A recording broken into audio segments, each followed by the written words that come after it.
Welcome back, everyone. Today's video is about something that can make your Google Earth experience even more impressive. We'll learn how to enable the fly end animation feature in the Google Earth app on your phone. Let's begin the steps. First, open the Google Earth app on your phone.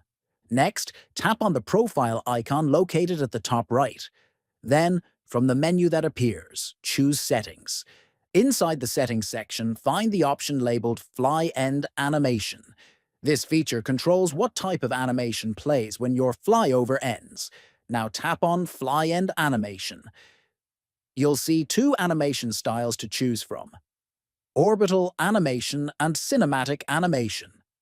Orbital animation makes the camera smoothly circle around your last location, while cinematic animation creates a slower, movie-like movement for a more immersive experience. Finally, select the animation you prefer, and you're all set.